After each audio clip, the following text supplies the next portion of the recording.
Today I'll be discussing one of the most notorious crime trials in Canadian history, the case of Paul Bernardo. This presentation will examine the crimes themselves, the evidence used by the Crown, how Bernardo was arrested, the arguments made by both the prosecution and the defense, and finally the verdict and its impact on Canadian society.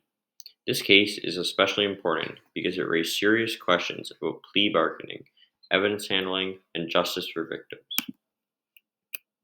Paul Bernardo was a Canadian serial killer and sex offender who lived and worked in Ontario during the late 1980s and early 1990s. He became known to the police and the public as a Scarborough rapist. After committing a series of violent sexual assaults, later it was revealed that he worked alongside his wife, Carla Holmcomb, to abduct, sexually assault, and murder teenage girls because of the extreme violence involved and the legal controversy surrounding the trial. This case remains one of the most infamous in Canadian legal history. Between 1987 and 1992, Bernardo committed numerous violent crimes. Two of the most serious involved the kidnapping and murder of Leslie Manhoff and Christian French. These crimes include unlawful confinement, aggravated assault, sexual assault, and first-degree murder. Under the Criminal Code of Canada, these actions are considered grave, indictable offenses. The nature of these crimes showed planning, intent, and extreme brutality. Many of the crimes occurred in private locations, including the home shared by Bernardo and Homolog. The victims were forcibly confined for extended periods of time, during which they were assaulted. Evidence recovered from the locations included videotapes, DNA, and personal belongings of the victims. Because the crimes occurred in an isolated setting, they were difficult for police to detect early on. Investigators believed the crimes were planned and deliberate. Bernardo targeted young victims, abducted them, and used restraints and drugs to control them. Although Bernardo later attempted to minimize his responsibility, videotaped evidence clearly showed intentional actions and active participation by both him and Homolog. This direction supported the presence of mens rea and criminal intent.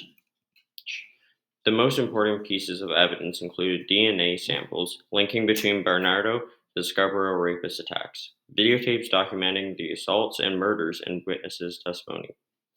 Additional evidence such as fibers, photographs, and statements made by Carla Holmcomb further strengthened the Crown's case. Together, this evidence proved both actus rea, the criminal act, and mens rea, the intent to commit the crimes. Crime scene were carefully processed, and DNA samples were collected and later matched to Bernardo after his arrest. Police executed a search warrant at his residence where they discovered videotapes that revealed the full scope of the crimes. These tapes were analyzed by forensic experts who confirmed the identity of those involved. The evidence demonstrated a clear pattern of intent and planned criminal behavior. Bernardo became a suspect due to witness accounts and his presence in areas where the crimes occurred. In 1993, he was arrested after DNA evidence conclusively linked him to the Scarborough rapist cases. Following his arrest, police searched his home and uncovered videotapes that expose his involvement in the murders of Mahaffey and French. The Crown argued that Bernardo was the primary offender who orchestrated and carried out the crimes. Prosecutors relied heavily on DNA evidence, videotapes, and expert forensic testimony by presenting consistent physical and testimonial evidence. The Crown met its burden of proof beyond a reasonable doubt, which is the standard required for a criminal conviction in Canada. The defense attempted to argue that Bernardo was not solely responsible and shifted blame onto Carla Holmcomb.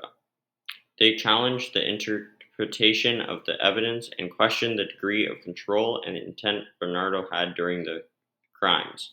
Their goal was to create reasonable doubt but this strategy failed due to the overwhelming strength of the Crown's evidence. The jury accepted the Crown's evidence as clear and compelling. While the defense proposed alternative explanations, these could not overcome the forensic data and videotaped recordings.